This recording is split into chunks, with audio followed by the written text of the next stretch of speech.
नमस्कार, यो हो समाचारमा स्वागत छ। म शशी नेपाल। म अपेक्षा तिमिल सेना। सुरु गरौं अहिलेसम्मका प्रमुख समाचारबाट।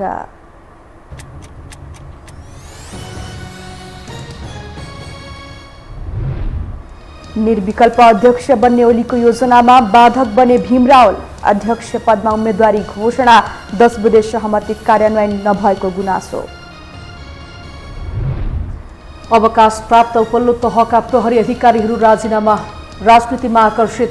अधिकांशको रोजाइ बने कांग्रेस र एमाले। प्राप्त विज्ञता जनताको सेवामा लगाउने लक्ष्य। विस्तृत शान्ति सम्झौताको 15 वर्ष पुरा, 60 दिनभित्र टुङ्ग्याइने भनिएको शान्ति प्रक्रियाका महत्त्वपूर्ण कामहरू अझै अधुरै। स्वार्थ राजनीतिको चपेटामा पीडित पक्ष। कोरोना संक्रमण पुनः फैलिएसँगै युरोपका विभिन्न देशमा प्रतिबन्धात्मक व्यवस्था लागू। खोपको व्यवस्था नगरेको भन्दै सर्वसाधारणद्वारा सरकारको चर्को विरोध। र ए डिभिजन लिगमा एपीएफलाई 3-2 गोलले हराउँदै ब्रिगेडको सुखद सुरुवात। जाउलाखेल युथ क्लब मनाङ मर्स्यान्डिससँग 0-1 गोल अन्तरले पराजित।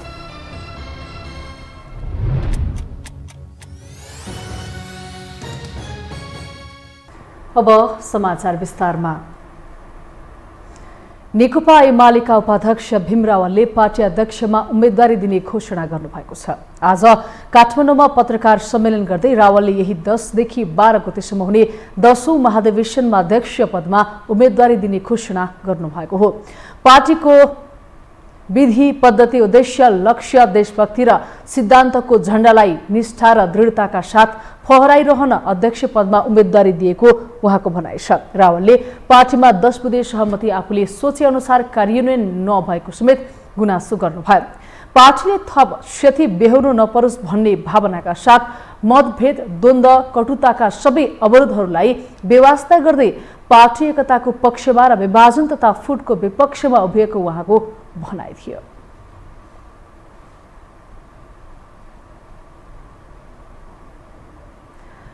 महाधिवेशनको मिति नजिकिएसँगै नेकपा एमालेमा नेतृत्वको विषयलाई लिएर विभिन्न खाले चर्चा परिचर्चा सुरु भएको छ। उपाध्यक्ष भीम रावलले अध्यक्षमा उम्मेदवारी घोषणा गरेसँगै सर्वसहमतिमा नेतृत्वमा दोहोरिने केपी ओलीको सपनामा तुषारपात मात्र आएन, सहमतिमै पदाधिकारी घोषणा गर्ने योजना पनि अलपत्र पर्ने निश्चित छ। एक रिपोर्ट।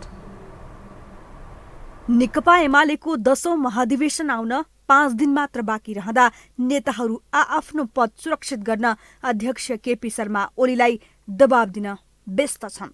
पार्टीको 15 पदाधिकारीमा 30 भन्दा बढी नेताहरूले दाबी गर्न थालेपछि सहमतिमा नेतृत्व चयन गर्ने ओलीको योजनामा धक्का पुगेको छ। अस्तित्वमा रहेका तीनै गुटका नेताहरू आफ्नो पक्षमा लबिङ गर्दै विभिन्न पदमा आकांक्षा व्यक्त गर्दै गर्दा सहमतिमा पदाधिकारी छान्ने विषय अध्यक्षलाई फलामको चिउरा चपाएसरी हुने निश्चित छ। त्यसमा पनि अध्यक्षमा सर्वसम्मत हुने ओलीको योजना उपाध्यक्ष भीम रावलले अध्यक्षमा उम्मेदवारी घोषणा गरेसँगै अधुरो हुने निश्चित बनेको छ। मैले विजय र पराजयको अर्थभन्दा आफ्ना धारणा र मान्यतालाई महत्त्व दिएको छु तथा कुनै व्यक्ति विशेषप्रति कुनै आग्रह राखेको छैन। पार्टी एकताका लागि 10 बुँदे सहमति गरेर नपनि मैले देश, जनता र पार्टीको हितका लागि अवलम्बन गर्दै आएको विचारकै पक्ष पोषण गरेको हुँ। तिनलाई परित्याग गरेको छैन वा कहीँ समर्पण गरेको छैन। कुनै पनि इमानदार पार्टी नेताले त्यस्तो गर्न पनि सक्दैन। यही विचार र मान्यता अनुरूप नै मैले आफ्नो उम्मेदवारीको घोषणा गरेको छु। भीम रावलले मात्र होइन, माधव नेपाल समूहबाट विद्रोह गरेर 10 बुँदे सहमति गर्दै एमालेमै रहेका अर्का नेता घनश्याम भुसालले पनि अध्यक्षमा उम्मेदवारी दिने दाबी गर्दै आएका छन्। यद्यपि उनले उम्मेदवारी घोषणा भने गरिसकेका छैनन्। उपमहासचिव भइसकेका भुसालले महासचिव बन्ने सम्भावना नदेखेपछि हार खाए पनि अध्यक्षमै लडेर चित्त बुझाउने तयारीमा छन्। अध्यक्षमा मात्र होइन, 10औं महाधिवेशनबाट सुरुवात हुन लागेको वरिष्ठ उपाध्यक्ष पदमा पनि 3 भन्दा धेरै नेताहरूले दाबी गरेका छन्। महासचिव ईश्वर पोखरेल र सुभाष नेम्बाङदेखि पूर्व माओवादी नेता रामबहादुर थापाले पनि वरिष्ठ उपाध्यक्षमा दाबी गर्दै आएका छन्। यता पार्टीको महत्त्वपूर्ण मानिने महासचिव पदमा पनि 3 भन्दा बढी नेताले दाबी गर्दै आएका छन्। सचिवमा दाबी गर्नेको संख्या 1 दर्जन नाघेको छ। यसले सहमतिमै पदाधिकारी छान्ने अध्यक्ष ओलीको तयारीमा ठेस लाग्ने देखिन्छ।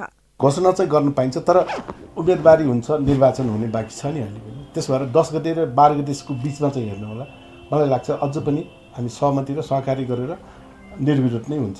माधव नेपाल समूह छुटेपछि अब एमालेमा कुनै विवाद नरहेको र पार्टी एक रहेको सन्देश दिनकै लागि अध्यक्ष ओलीले सहमतिमै नेतृत्व चयन गर्ने विषय अगाडि सारेका थिए। तर 3 समूहका नेताहरूको व्यवस्थापन गर्न नसक्दा पदाधिकारी मात्र होइन, स्वयं अध्यक्षमा पनि सर्वसम्मत हुने ओलीको योजना असफल हुने निश्चित देखिन्छ। प्रधानमन्त्री तथा नेपाली कांग्रेसका सभापति शेरबहादुर देउवाले पार्टीको 14औं महाधिवेशन अन्तर्गत प्रतिनिधि छनौट भइरहेका स्थानमा सकेसम्म सर्वसम्मतको प्रयास गर्न आग्रह गर्नुभएको छ। सुनसरीको देवानगञ्ज गाउँपालिका कार्यालयको नवनिर्मित भवन उद्घाटन गर्दै प्रधानमन्त्री देउवाले प्रतिनिधि छनौटको सम्बन्धमा हारजितको भन्दा पनि सर्वसम्मत चयनको बाटो रोज्नु उपयुक्त हुने बताउनु भएको हो। उहाँले वडा, क्षेत्र, जिल्ला र प्रदेश सबै तहमा सर्वसम्मतको प्रयास सफल भए केन्द्रीय प्रतिनिधि छनौटमा समेत सकारात्मक प्रभाव पर्ने बताउनु भयो।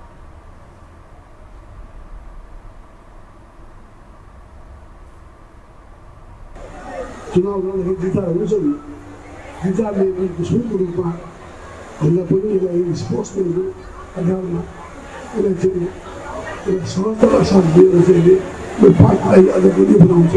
पार्टी एक गराउनु पर्ने हुनाले त्यहाँको बेला अत्यन्त चुनौतीपूर्ण हाम्रो अवस्था छ। त्यसैले ध्यान दिन।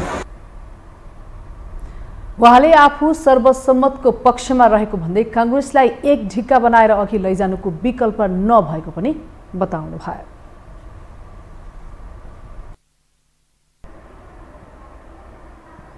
अब बाँकी समाचार। नेकपा एकीकृत समाजवादीका अध्यक्ष माधव कुमार नेपालले पेट्रोलियम पदार्थको मूल्य वृद्धिलाई लिएर सरकार गम्भीर हुनुपर्ने बताउनु भएको छ।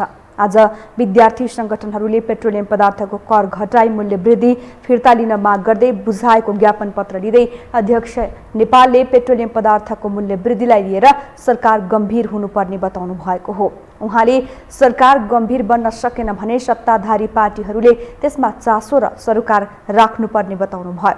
अध्यक्ष नेपालले सरकारमा अहिले उद्योग वाणिज्य तथा आपूर्ति मन्त्रालय खाली रहेको भन्दै मन्त्री नपाइए एकीकृत समाजवादीले मन्त्री दिने समेत बताउनु भयो।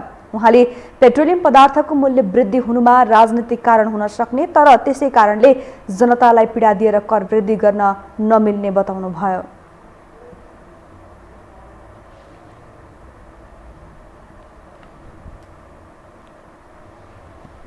योभन्दा पहिले पनि मूल्य वृद्धि हुँदाखेरि पनि के हो भन्ने कुराहरू पनि उठेको छ र जनतालाई एकदम पीडामा वेदनामा पुर्याएर यो कर वृद्धि गर्ने कुरा पनि उपयुक्त हुन सक्दैन।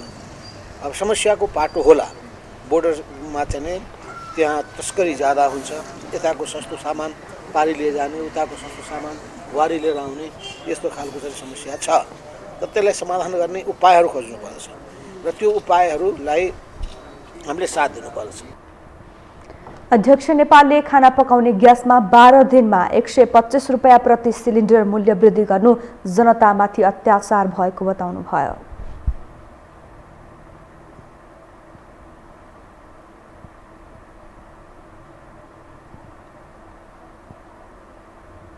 प्रहरी सेवामा लामो समय बिताएर अवकाश पाइसकेका उपल्लो तहका प्रहरी अधिकारीहरू राजनीतिमा आकर्षित भएका छन्। नेपाली कांग्रेसको जारी महाधिवेशनबाट राजनीतिमा लागेका प्रहरीका पूर्व वरिष्ठ अधिकृतहरू बेग्रल्ती भेटिएका छन्। एक रिपोर्ट। प्रहरीमा जीवन बिताएका दर्जनौं वरिष्ठ अधिकृतहरू जागिरबाट अवकाश पाएपछि राजनीतिमा आकर्षित भएका छन्। प्रहरी असैदेखि आइजिपीसम्म भइसकेकाहरू राजनीतिमा देखिएका हुन्। अहिले नेपाली कांग्रेस र एमालेको महाधिवेशनको माहौल छ। यही समयबाट राजनीतिमा सक्रिय बन्नेहरूको लामै लिस्ट छ। डीआईजीबाट रिटायर्ड भएका थुप्रै पूर्व अधिकृतहरू कांग्रेसको महाधिवेशनबाट राजनीतिमा लागेका छन्। संगठनमा रहँदा स्वच्छ छवि बनाएका डीआईजी गणेश केसी अहिले ललितपुर जिल्लाबाट कांग्रेसको महाधिवेशन प्रतिनिधिको उम्मेद्वार बनेका छन्। राजनीतिमा लाग्नु रहर नभई सुसंस्कृत समाज निर्माणमा क्रियाशील हुनु रहेको उनको बुझाइ छ। देशको सेवा गर्यौं, राष्ट्रको सेवा गर्यौं, जनताको सेवा गर्यौं र समाजमा अत्यन्तै अन्तर्घुलन भएर एउटा अपराध नियन्त्रण, शान्ति सुरक्षा र कानुन कार्यान्वयनको क्षेत्रमा 30 वर्षको लामो अनुभव सँगालेको र सधैँ जनतासँग एकाकार भएर काम गरेको एउटा अनुशासित सदस्यको नाताले हामी जस्तो मान्छे राजनीतिमा आउनु त यो एकदम स्वाभाविक हुन्छ। अर्का पूर्व डिआइजी दिनेश अमात्य धनकुटाबाट काङ्ग्रेसको महाधिवेशन प्रतिनिधिका लागि अघि बढेका छन्। अर्का पूर्व डिआइजी प्रेम जोशीले दार्चुलाबाट काङ्ग्रेसको क्रियाशील सदस्यता यसै वर्ष लिएका छन्। मोरङमा पूर्व डिआइजी भक्तिनाथ माझीले काङ्ग्रेसको उपसभापतिको कार्यकाल पूरा गरेर यस महाधिवेशनबाट महाधिवेशन प्रतिनिधिको तयारी गरिरहेका छन्। अन्य थुप्रै रिटायर्ड एसएसपी, एसपी र डिएसपीहरू 14औं महाधिवेशनबाट सक्रिय बनेर लागि परेका छन्। मोरङ जिल्लामै पूर्व एसपी विद्यानाथ माझी काङ्ग्रेसमा यसपटकदेखि आबद्ध भएका छन्। पूर्व डिएसपी बद्रीविक्रम थापा पनि मोरङबाटै यसपटक महाधिवेशन प्रतिनिधिको तयारीमा लागे। यता एमालेमा पनि 10औं महाधिवेशनको चटारो छ, तर एमालेका नेताहरूसँग कुरा गर्दा काङ्ग्रेसमा जस्तो पूर्व प्रहरीहरूको आकर्षण एमालेमा देखिएन। साना पदबाट रिटायर्ड भएकाहरू भने एमालेमा पनि प्रशस्तै छन्। यद्यपि पूर्व आइजिपी सर्वेन्द्र खनाल एमालेमा प्रवेश गर्ने चर्चा चुलिए पनि उनले औपचारिक रूपमा एमालेको सदस्यता भने लिएका छैनन्, तर उनी एमालेसँग निकट छन् भन्ने उनको गतिविधिबाट स्पष्ट हुन्छ। राजनीतिमा लागेर उच्च ओहदामा पुगेका प्रहरी अधिकृतहरू पनि छन्। पूर्व आइजिपी खड्गजित बराल पञ्चायत कालमा सांसद बने। अर्का पूर्व प्रहरी प्रमुख डिबी लामा रसुवाबाट चुनाव लडेरै सांसद हुँदै मन्त्री पनि बने। पूर्व प्रहरी एकैपटक राजनीतिमा स्थापित भएका व्यक्ति भने नवराज सिलवाल हुन्। आइजिपी बन्न नपाएको झोकमा एमाले अध्यक्ष केपी शर्मा ओलीको पाखुरा समाएका पूर्व डिआइजी सिलवालले असाधारण रूपमा एमालेमा स्पेस पाए र उनी अहिले प्रतिनिधि सभा ललितपुरबाट निर्वाचित सांसद छन्। यस्ता अरू थुप्रै पूर्व प्रहरीहरू छन् जो राजनीतिमा होमिएका छन्। अवकाश प्राप्त जीवनमा आराम नगरी राजनीतिमा पूर्व प्रहरीहरू आकर्षित छन्। कुनै विषयमा अनुभवबाट विशेषज्ञता हासिल गरेका व्यक्तिहरू राजनीतिमा आउनु राम्रै पक्ष हो। बौद्धिक, सक्षम र निखारिएका व्यक्तिहरू राजनीतिले खोजेको छ। भारत, अमेरिका र बेलायतका लागि प्रस्तावित राजदूतहरूको सुनवाईका लागि बोलाइएको संसदीय सुनवाई समितिको बैठक कोरम नपुगेर स्थगित भएको छ। आज सिंहदरबारमा बोलाइएको समितिको बैठक कोरम नपुगेपछि आगामी मङ्सिर 17 गते बस्ने गरी स्थगित गरिएको हो। कोरम नपुगेपछि समितिको बैठक आगामी मङ्सिर 17 गते बस्ने गरी स्थगित गर्नु परेको समितिका सभापति लक्ष्मणलाल कर्णले जानकारी दिनुभयो। उहाँले एमाले र कङ्ग्रेसबाट प्रतिनिधित्व गर्ने सांसदहरू महाधिवेशनका कारण उपस्थित हुन नसक्दा समितिको बैठक बस्नका लागि आवश्यक कोरम पुग्न नसकेको स्पष्ट पार्नुभयो। आउँछु भन्ने मान्छे पनि आएन। हामी कमसेकम कोरम पुग्ला भनेर बैठक राख्यौँ, तर त्यो भएन।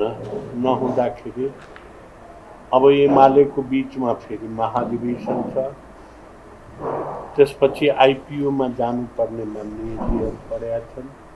त्यसकारण अहिले मोटामोटी हामीले 17 गते अर्को बैठक गर्ने भनी।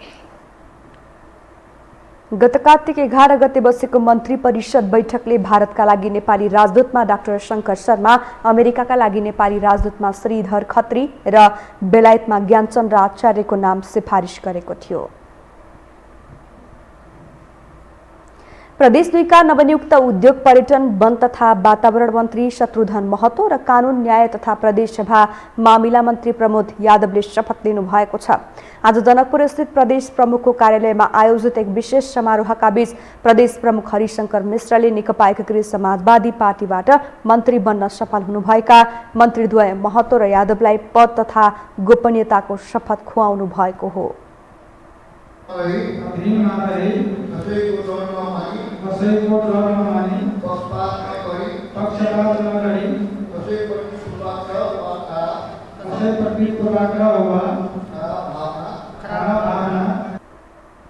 शपथ ग्रहणपछि सञ्चारकर्मीसँग संक्षिप्त प्रतिक्रिया दिँदै उद्योग, पर्यटन, वन तथा वातावरण मन्त्री महतोले विनाशको अवस्थामा रहेको चुरे संरक्षणलाई पहिलो प्राथमिकतामा राखेर काम गर्ने बताउनुभयो।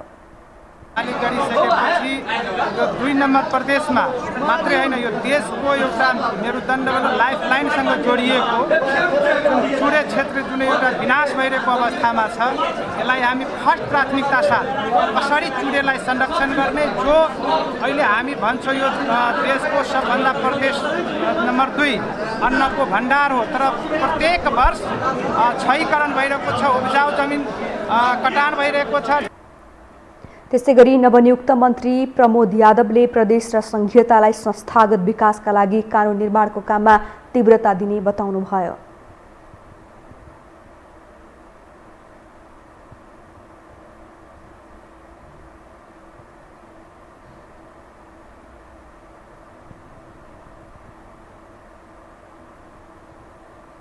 हामीसँग समाचार बाँकी नै छन्, अहिलेलाई विश्राम।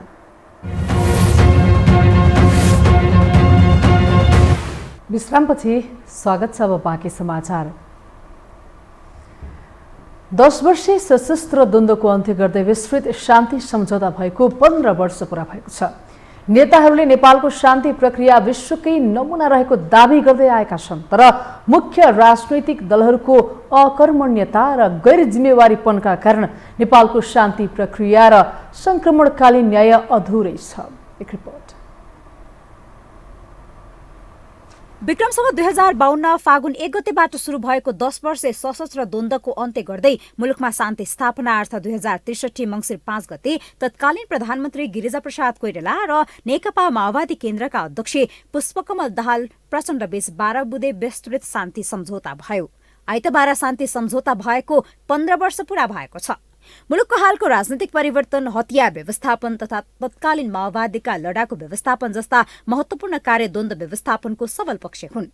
तर शान्ति सम्झौता अनुसार केही उपलब्धि र काम भए पनि संक्रमणकालीन न्याय अहिलेसम्म व्यवस्थापन हुन सकेको छैन। शान्ति सम्झौता भएको यतिका वर्ष पूरा हुँदा पनि 10 वर्षे सशस्त्र द्वन्द्वपछि द्वन्द्वमा प्रत्यक्ष प्रभावित भएका पीडितले अहिलेसम्म न्याय पाउन सकेका छैनन्। द्वन्द्वका बेला बेपत्ता पारिएका 3200 बढी परिवारका आफन्त उनीहरूको अवस्थाबारे सुनवाईको प्रतीक्षामा छन्। द्वन्द्वमा परि घाइते र अङ्गभङ्ग भएकाहरूले सरकार भएको अनुभूत गर्न पाएका छैनन्। शान्ति सम्झौतापछि पीडितहरूको व्यवस्थापनमा प्रमुख जिम्मेवार तत्कालीन विद्रोही पक्ष नेकपा माओवादी केन्द्र पटक पटक सत्तामा पुगे, तर न्याय दिने सवालमा चुक्दै आएको छ। तर माओवादी केन्द्रका नेताहरू यो आरोप स्वीकार्ने पक्षमा छैनन्। संक्रमणकालीन न्यायका सवालमा आफूहरू सधैँ इमान्दार भए पनि अन्य राजनैतिक दलहरूको स्वार्थका कारण शान्ति प्रक्रियाले पूर्णता पाउन नसकेको उनीहरूको दावी छ। छिटोभन्दा छिटो शान्ति प्रक्रियालाई पूर्णता दिनुपर्ने पक्षमा आफूहरू रहेको नेताहरूको दावी छ।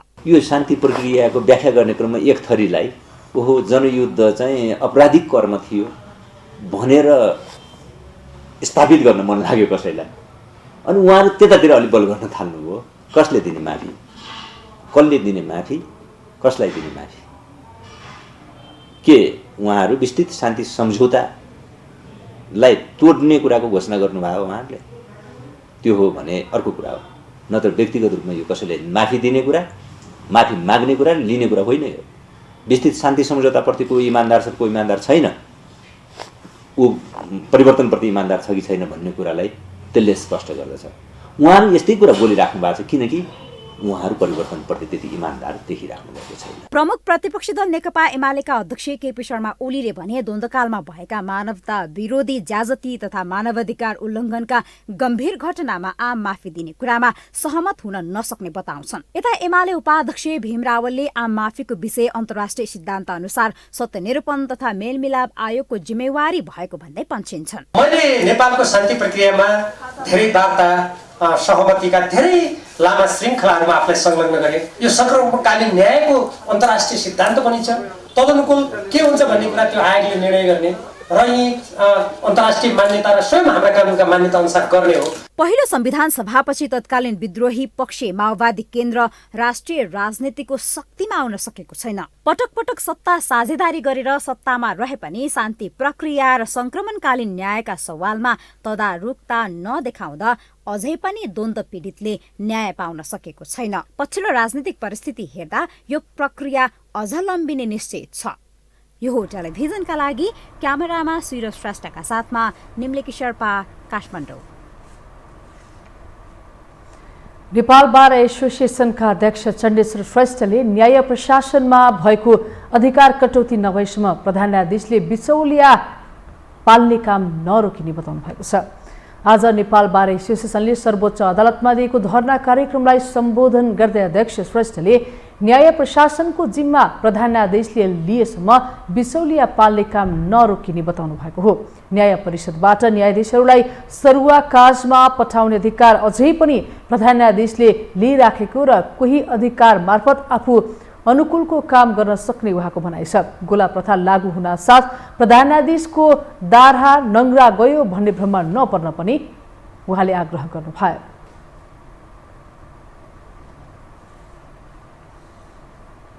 अहिले न्याय सम्पादनमा प्रधान न्यायाधीशलाई त हटाउने काम गर्न खोजिएको छ, तर बिचुलियाहरूलाई पाल्ने काम न्याय प्रशासनको न्याय परिषदबाट न्यायाधीशहरूलाई सरुवा काजमा पठाउने काम अधिकार अहिले पनि प्रधान न्यायाधीशले लिइराखेको छ। कानुन विपरीतमा त्यो नखोसिएसम्म प्रधान न्यायाधीश त ढुक्क भएर बस्ला, उसले त खान पाउने तरिका त अर्को छँदैछ। त्यस कारणले गर्दाखेरि यो रोक्नको लागि उसलाई न्याय प्रशासनबाट पनि जबसम्म खोसिँदैन तबसम्म हामीले अहिले गोला प्रणालीको आधारबाट अब नङ्ग्रा त गयो, उसको दारा गयो भनेर मात्रै सुख पाउने अवस्थामा छैन। उहाँले आगामी दिनमा प्रधान न्यायाधीश जबराको विरुद्धमा राजनीतिक दल र संसदमा पनि जाने भन्दै त्यस अगावै राजीनामा दिन चेतावनी दिनुभयो।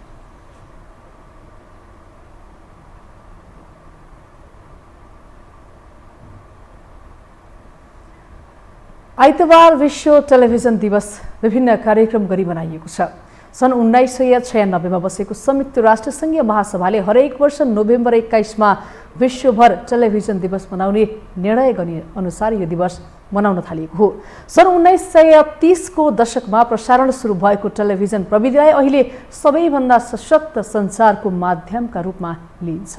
एक रिपोर्ट। विश्व जगतमा रेडियोको माध्यमबाट सूचना प्रवाह भइरहेको समयमा फरक रूपमा प्रस्तुत हुँदै श्रव्य र दृश्यको माध्यमबाट स्थापित भएको प्रविधि मानिन्छ टेलिभिजन। सन् 1936 पहिलो पटक बेलायतबाट टेलिभिजन प्रसारण भएको थियो। यसको जिम्मा बेलायत सरकारले बीबीसीलाई दियो। त्यसपछि सन् 1939 अमेरिकाबाट टेलिभिजनको नियमित प्रसारण सुरु भयो। तर यसअघि नै अमेरिकामा थुप्रै टेलिभिजन च्यानलले परीक्षण प्रसारण तथा भिडियो प्रसारण गरिसकेका थिए। नेपालमा भने सन् 1970 ताका टेलिभिजन सेटहरू भित्रिएको पाइन्छ। 2041 माघ 17 गते नेपालमै पहिलो नेपाल टेलिभिजनको सुरुवात भएको थियो। करिब 17 वर्षसम्म सरकारी टिभीको एकाधिकार रह्यो। निजी क्षेत्रबाट टेलिभिजन प्रसारण 2058 सुरु भएको थियो। नेपालमा अहिले 70 भन्दा बढी टेलिभिजन च्यानलहरू नियमित प्रसारणमा छन् भने हालसम्म 100 बढी टेलिभिजनले प्रसारणका लागि अनुमति प्राप्त गरेका छन्। विश्व टेलिभिजन दिवस मनाइरहँदा सूचना र प्रविधिले मारेको फड्को सँगै प्रभावशाली सञ्चार माध्यमको रूपमा निरन्तरता पाउन टेलिभिजनहरूले पनि आफूलाई परिष्कृत गर्नु जरुरी छ। टेलिभिजनको सवालमा एउटा भरपर्दो र विश्वसनीय माध्यमको रूपमा टेलिभिजनलाई अहिलेसम्म पनि मानिन्छ। तर प्रश्न चाहिँ अलिअलि उठ्न थालेको छ र टेलिभिजनले आफू उपर यी उठेका प्रश्नलाई आगामी दिनमा ती आउन सक्ने चुनौती हुनै भन्ने ग्रहण गरेर त्यसका अगुवाहरू सञ्चालकहरूले यो पक्षलाई चाहिँ ख्याल गर्नुपर्छ। टेलिभिजनकै कारण विश्वका एक कुनामा भएको घटना अर्को कुनामा बस्ने मानिसले हेर्न सक्ने अवस्थाको सिर्जना भएको थियो। अहिले प्रविधिको विकासले सञ्चार माध्यमका दायराहरू फराकिला भएका छन्। नेपाल यो सदीमा आइपुग्दा विश्वका समृद्ध सम्पन्न देशहरू र त्यहाँका अरू हिसाबले आर्थिक हिसाबले सम्पन्न जो नागरिक छन् उनीहरू जुन ढङ्गले दुखी छन् त्यसका बावजुद पनि हाम्रा न्यूनतम आवश्यकता पूरा गरेर हामी एउटा मनोरञ्जनको माध्यमका रूपमा पनि टेलिभिजनलाई लिन्छौँ, सूचना प्राप्त गर्ने एउटा साधनको रूपमा पनि लिन्छौँ र कतिपय टेलिभिजनले हाम्रा ज्ञान आर्जन गर्ने त्यो माध्यमको रूपमा पनि यसलाई हामीले उपयोग गरिरहेका छौँ। त्यसकारण यसको निर्विकल्प साधनको रूपमा हामीले टेलिभिजनलाई प्रयोग गर्ने स्थिति बनेको छ। विश्व टेलिभिजन दिवसको सन्दर्भमा सञ्चारको प्रभावकारी माध्यम हुनुको कारणले पनि राष्ट्र, राष्ट्रियता र राष्ट्रियता एकता कायम गर्न टेलिभिजनको महत्त्व अझ बढी छ। तर अधिकांश टेलिभिजनले घर, स्टुडियो, सामग्री, क्यामेरा र अन्य भौतिक सामग्रीमा पर्याप्त लगानी गरे पनि जनशक्तिको वृद्धि विकासमा ध्यान दिएको पाइँदैन। अनुभवको तुलनामा कम पैसामा नयाँ र कमजोर जनशक्तिमा काम चलाउने प्रवृत्ति बढ्दा आचार संहिता उल्लङ्घन हुने र पत्रकारिता क्षेत्र नै बदनाम हुने गरेका छन्। अझै पनि विश्वभरका टेलिभिजन च्यानलसँग पहुँच भएका दर्शकको मन जित्न भने पर्याप्त अध्ययन र अनुसन्धान गरेर मात्र स्तरीय सामग्री प्रसारण गर्न आवश्यक छ। यो टेलिभिजनका लागि क्यामेरामा सिरज श्रेष्ठका साथमा लीलामाया ठटाल, काठमाडौँ। अब बाँकी समाचार। नेकपा एमालेका प्रवक्ता प्रदीप गेवालीले प्रधानमन्त्री शेरबहादुर देउवाले बाह्य लगानीमा सञ्चालित टेलिभिजन उद्घाटन गरेर कानुन विपरीत काम गरेको टिप्पणी गर्नुभएको छ। पूर्व परराष्ट्र मन्त्री समेत रहनुभएका प्रवक्ता गेवालीले नेपालको कानुनले निषेध गरेको ती टेलिभिजन च्यानलहरू उद्घाटन गर्नुको कारण के हो भनेर प्रधानमन्त्री देउवालाई प्रश्न समेत गर्नुभयो। उहाँले नेपालले सञ्चार माध्यमहरूमा बाह्य लगानी निषेध गरेको उल्लेख गर्दै ती कुराहरू स्वागत गर्न नसकिने स्पष्ट पार्नुभयो। नेपालले बाह्य लगानीका निम्ति केही क्षेत्रहरूलाई निषेधित गरेको छ। यो अहिले कुनै व्यक्ति विशेषलाई, संस्था विशेषलाई लक्षित गरेर होइन, खास गरेर सञ्चार क्षेत्रमा टेलिभिजनदेखि लिएर अरू विभिन्न क्षेत्रहरू, सञ्चार माध्यमहरूमा बाह्य लगानीलाई पूर्ण रूपले निषेध गरिएको छ। अब कुन ढङ्गले प्रधानमन्त्रीले त्यो टिभी च्यानल उद्घाटन गर्नुभयो त्यो हामीले बुझेका छैनौँ। दोस्रो, नेपालमा लगानीका निम्ति हाम्रा निश्चित माध्यमहरू छन्। त्यसका लागि उद्योग विभाग अन्तर्गत वन स्टप सर्भिस छ, त्यसका निम्ति इन्भेस्टमेन्ट बोर्ड छ।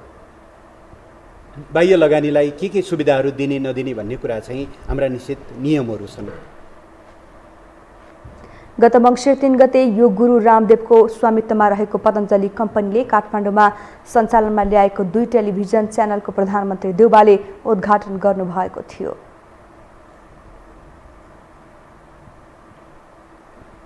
संस्कृति, पर्यटन तथा नागरिक उड्डयन मन्त्रालयले भारतीय योग गुरु रामदेवलाई नेपालको पर्यटन प्रवर्धनका लागि ब्रान्ड एम्बेसडर बन्न प्रस्ताव गरेको छ। आज मन्त्रालयले आयोजना गरेको भगवान श्री पशुपतिनाथ दर्शन सहितको योग शिविर कार्यक्रममा संस्कृति, पर्यटन तथा नागरिक उड्डयन मन्त्री प्रेम बहादुर आलेले योग गुरु रामदेवलाई नेपालको पर्यटन क्षेत्रको प्रचार प्रसार तथा प्रवर्धन गर्नका लागि ब्रान्ड एम्बेसडर बन्न प्रस्ताव राख्नु भएको हो।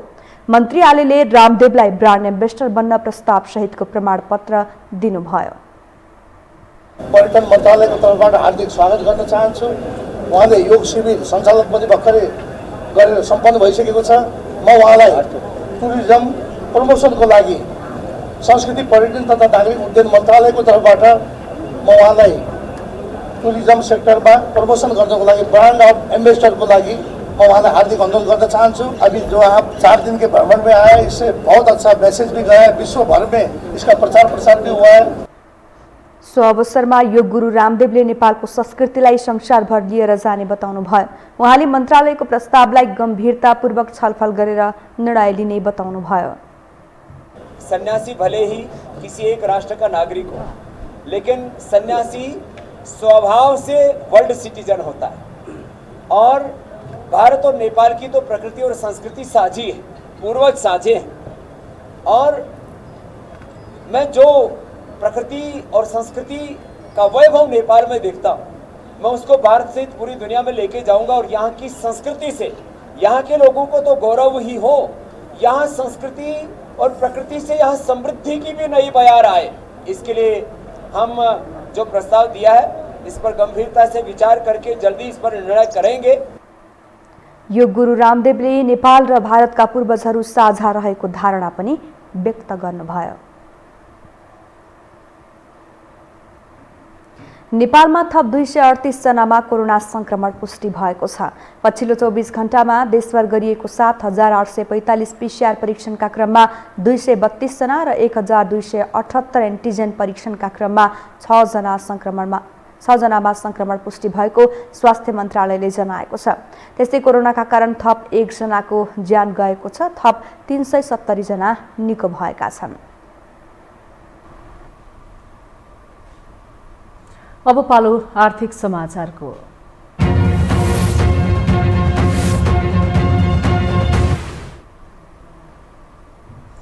साताको पहिलो दिन आइतबार शेयर बजार मापक नेप्से परिसूचकमा गिरावट आएको छ। कारोबारको सुरुवातसँगै घटेको शेयर बजार कारोबारको अन्तिम समयमा आएर 11.60 अङ्कले गिरावट आएको छ।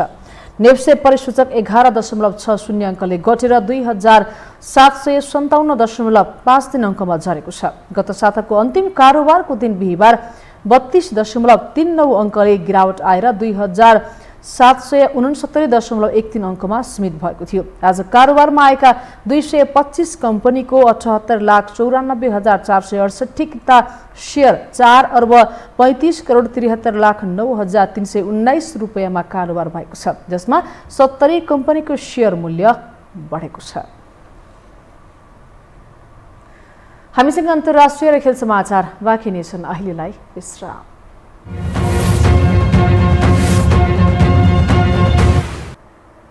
विश्रामपछि स्वागत छ। अब अन्तर्राष्ट्रिय समाचार।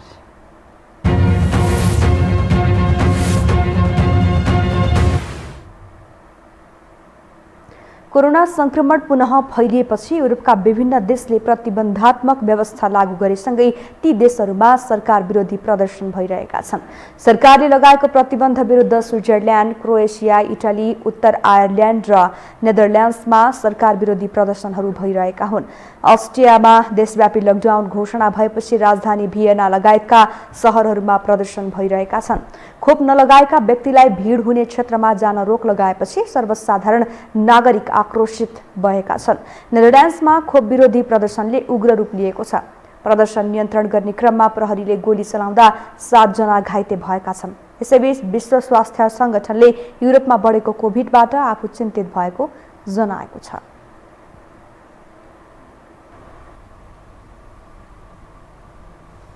अब पालो खेल समाचारको।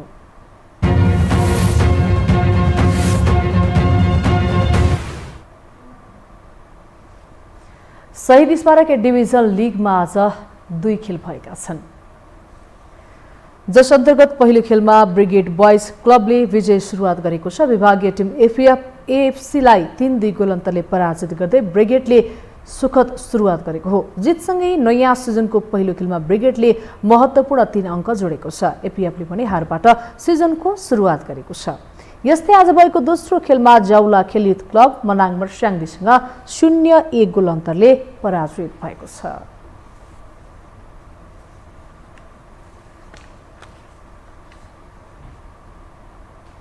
अब मौसम सम्बन्धी जानकारी।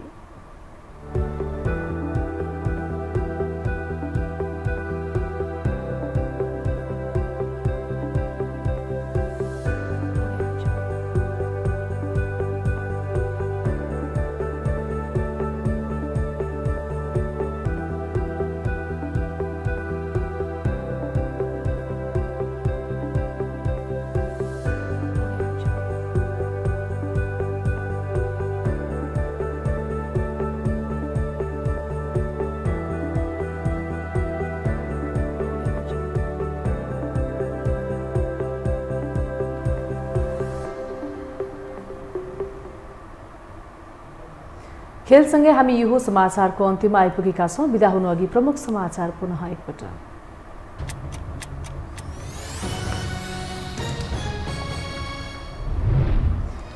निर्विकल्प अध्यक्ष बन्ने ओलीको योजनामा बाधक बने भीम रावल। अध्यक्ष पदमा उम्मेदवारी घोषणा, 10 बुँदे सहमति कार्यान्वयन नभएको गुनासो।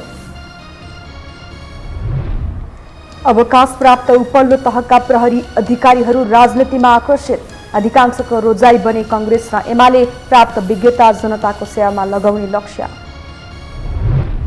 विस्तृत शान्ति सम्झौताको 15 वर्ष पुरा, 60 दिनभित्र टुङ्ग्याइने भनेको शान्ति प्रक्रियाका महत्त्वपूर्ण कामहरू अझै अधुरै। स्वार्थ राजनीतिको चपेटामा पीडित पक्ष।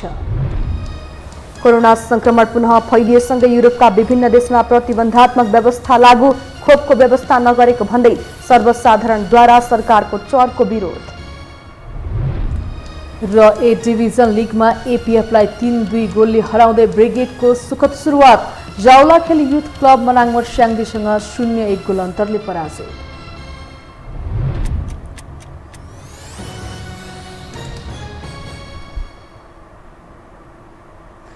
हवस् त यो समाचार सकियो। समाचार बुलेटिनका साथै यो टेलिभिजनका सम्पूर्ण कार्यक्रम यो टेलिभिजन.com, यो खबर.com, युट्युब र फेसबुकमा पनि पढ्न र हेर्न सक्नुहुनेछ। मोबाइलमा यो टिभी एप डाउनलोड गरी हामीलाई प्रत्यक्ष हेर्न सक्नुहुनेछ।